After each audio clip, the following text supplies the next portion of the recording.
عمروں نے بیان کیا، ان سے سالم نے اور ان سے ان کے بعد عبداللہ بن عمر رضی اللہ عنہما نے بیان کیا کہ ایک مرتبہ نبی کریم صلی اللہ علیہ وسلم سے جبرائیل علیہ السلام نے آنے کا وعدہ کیا تھا لیکن نہیں آئے۔ پھر جب آئے تو حضرت صلی اللہ علیہ وسلم نے ان سے وجہ پوچھی۔ انہوں نے کہا کہ ہم کسی بھی ایسے گھر میں داخل نہیں ہوتے جس میں تصویر یا کتا موجود ہو۔ صحیح بخاری حدیث نمبر 3227۔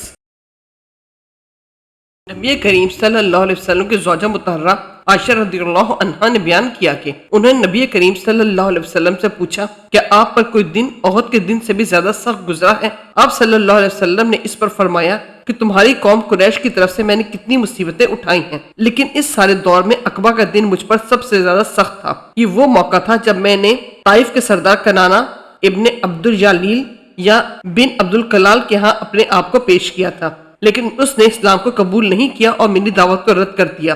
میں وہاں سے انتہائی رنجیدہ ہو کر واپس ہوا۔ پھر جب میں کرن الصالب پہنچا تب مجھ کو کچھ ہوش آیا۔ میں نے اپنا سر اٹھایا تو کیا دیکھتا ہوں کہ ایک بدلی کا ٹکڑا میرے اوپر سایہ کیے ہوئے ہے، اور میں نے دیکھا کہ حضرت جبرائیل علیہ السلام اس میں موجود ہیں۔ انہوں نے مجھے آواز دی اور کہا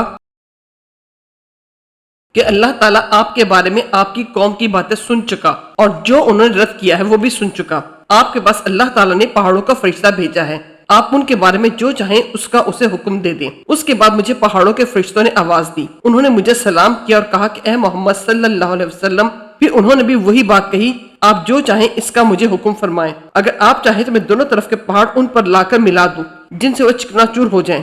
نبی کریم صلی اللہ علیہ وسلم نے فرمایا مجھے تو اس کی امید ہے کہ اللہ تعالیٰ ان کی نسل سے ایسی اولاد پیدا کرے گا جو اکیلے اللہ کی عبادت کرے گی اور اس کے ساتھ کسی کو شریک نہ ٹھہرائے گی۔ صحیح بخاری حدیث نمبر 3231۔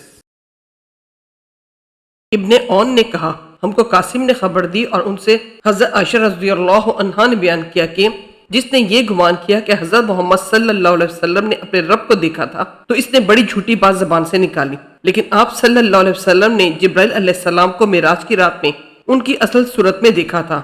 ان کے وجود نے آسمان کا کنارہ ڈھانپ لیا تھا۔ صحیح بخاری حدیث نمبر 3234۔ ابن شہاب نے بیان کیا کہ میں نے ابو سلامہ سے سنا، انہوں نے بیان کیا کہ مجھے جابر بن عبداللہ رضی اللہ عنہما نے خبر دی اور انہوں نے رسول اللہ صلی اللہ علیہ وسلم سے سنا، آپ نے فرمایا تھا کہ پہلے غار حرا میں جو حضرت جبرائیل علیہ السلام مجھ کو سورہ اقرا پڑھا کر گئے تھے، اس کے بعد مجھ پر وحی کا نزول 3 سال بند رہا۔ ایک بار میں کہیں جا رہا تھا، میں نے آسمان سے ایک آواز سنی اور نظر آسمان کی طرف اٹھائی، میں نے دیکھا کہ وہی فرشتہ جو غار حرا میں میرے پاس آیا تھا یعنی حضرت جبرائیل علیہ السلام آسمان اور زمین کے درمیان ایک کرسی پر بیٹھا ہوا ہے۔ میں انہیں دیکھ کر اتنا ڈر گیا کہ زمین پر گر پڑا۔ پھر میں اپنے گھر آیا اور کہنے لگا مجھے کچھ اڑا دو، مجھے کچھ اڑا دو۔ اس کے بعد اللہ تعالیٰ نے یہ آیت نازل فرمائی، یا ایھا المدثر، اللہ تعالیٰ کے ارشاد فہجر تک۔ ابو سلامہ نے کہا کہ آیت میں الرجس سے بت مراد ہیں۔ صحیح بخاری حدیث نمبر 3238۔ عبداللہ بن عمر رضی اللہ عنہما نے بیان کیا کہ رسول اللہ صلی اللہ علیہ وسلم نے فرمایا جب کوئی شخص مرتا ہے تو روزانہ صبح و شام دونوں وقت اس کا ٹھکانہ جہاں وہ آخرت میں رہے گا اسے دکھایا جاتا ہے، اگر وہ جنتی ہے تو جنت میں، اگر وہ دوزخی ہے تو دوزخ میں۔ صحیح بخاری حدیث نمبر 3240۔ سعید بن مسیب نے خبر دی اور ان سے ابو ہریرہ رضی اللہ عنہ نے بیان کیا کہ ہم رسول اللہ صلی اللہ علیہ وسلم کے پاس بیٹھے ہوئے تھے تو آپ نے فرمایا کہ میں نے خواب میں جنت دیکھی، میں نے اس میں ایک عورت کو دیکھا جو ایک محل کے کنارے وضو کر رہی تھی۔